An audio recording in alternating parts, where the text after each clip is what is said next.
Kia ora, hello, I'm Philip Duncan and thanks very much for joining us for our Tuesday update for May the 2nd. Now the warm, humid setup that New Zealand's got at the moment, it's going to linger right through until the weekend. Temperatures well above normal for this time of the year. However, we've got a special map for Wednesday of next week and that does show a much colder change on the way for New Zealand. So stick with us right through the broadcast. Let's kick off with the animated wind map today. Big high pressure zone to the east. In New Zealand, you keep hearing the mainstream media talking about this subtropical storm.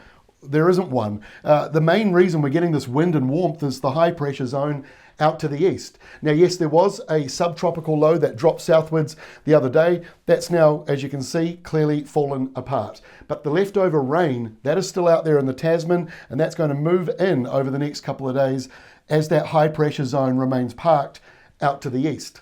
Now over in Australia, it's a cooler airflow coming out of the Southern Ocean for places like Adelaide and Melbourne. Temperatures aren't too bad, but it's certainly a little cooler there compared to the setup we've got here in New Zealand at the moment. So let's take a look at the rainfall. The next 3 days of rain, one day at a time, because what I want to do is just show you how broken up and narrow the line of very heavy rain actually is. So for today, Tuesday, the next 24 hours from 7 o'clock on Tuesday morning through to 7 o'clock Wednesday morning. Heaviest rain around Bay of Plenty. We're up to 60, 70 millimetres potentially in that area there. There might be a couple of other showers that bubble up as well. Most of the rain on the west coast is from Hokitika southwards. So most places down there can cope with a deluge like this, but there could be some localised flooding, 125 millimetres or so in one day. That's a fair amount. Now as we move through into Wednesday, you can see that line of heavy rain here coming down along the western side of the North Island. So Auckland's on the edge of it, and so is Northland. Taranaki is in the thick of it, and the rain on the west coast, it moves further northwards. So Greymouth and Westport, and now the Nelson Ranges and Takaka Hill also getting that heavier rain. And we get through to Thursday, and that line of heavy rain is pushing right into the upper South Island. So I do expect slips and some road closures around the top of the South Island over perhaps Wednesday, Thursday. Other parts of the North Island may see other downpours that bubble up and are bigger than what we're forecasting. That is possible with this warm, humid weather and the sun coming out as well. Over in Australia, the next 5 days of rainfall, most of it's just down here around Melbourne and Hobart. Not very big totals, about 20 to 30, maybe 40 millimetres for you over the next 5 days. The other thing going on, the temperatures at the moment well above normal in New Zealand. Today's maximum temperatures, those are the numbers you see on the screen there. The shading shows you how much warmer than average it is. So today, most of New Zealand, 4 to 8 degrees warmer than average. And tomorrow, maximum temperatures, 4 to 8 degrees. But look at these areas down here around Dunedin, Alexandra, just on the edge of it, the Catlins and Invercargill on the edge of it. More than 8 degrees warmer than average as you go through Wednesday. So it's certainly going to be warm with that airflow coming down, and the overnight temperatures are similar, with the above normal at the moment. Now Australia, with that southerly flow coming through, temperatures are actually about normal in many places, at least in the populated centres.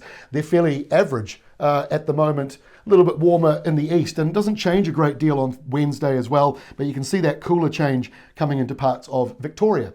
Let's get into the forecast now. Here we are for Wednesday. You can see this warm airflow. That's Tonga right there, the Cook Islands out to the east.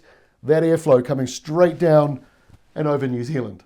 The low pressure zone, that's completely gone now, but you can see the wet weather left over still sitting in the Tasman. We'll be seeing some windy weather, nor'westers blowing through for many areas, maybe more northerly though for the top of the country. Northerlies usually aren't quite as windy as the nor'easters are. As we go through to Thursday, not a great deal of change, but you can see that line of heavy rain.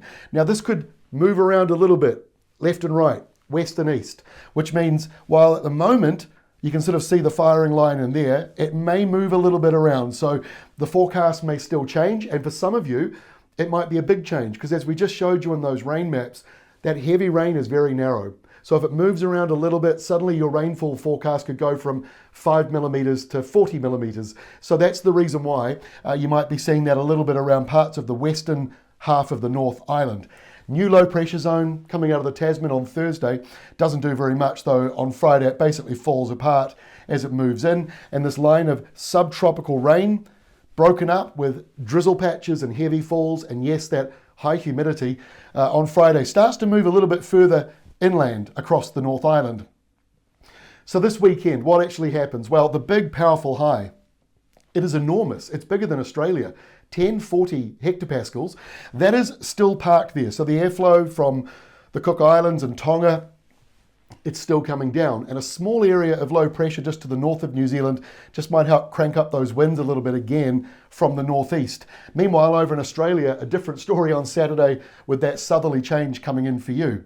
And on Sunday, that southerly change goes right up to about Sydney. Your temperatures do drop, but there's another big high pressure zone coming in behind it, so rainfall isn't huge. We've got a bit of low pressure in the subtropics here. That is continuing that humid setup for us, but as we go through next week, finally this starts to move away.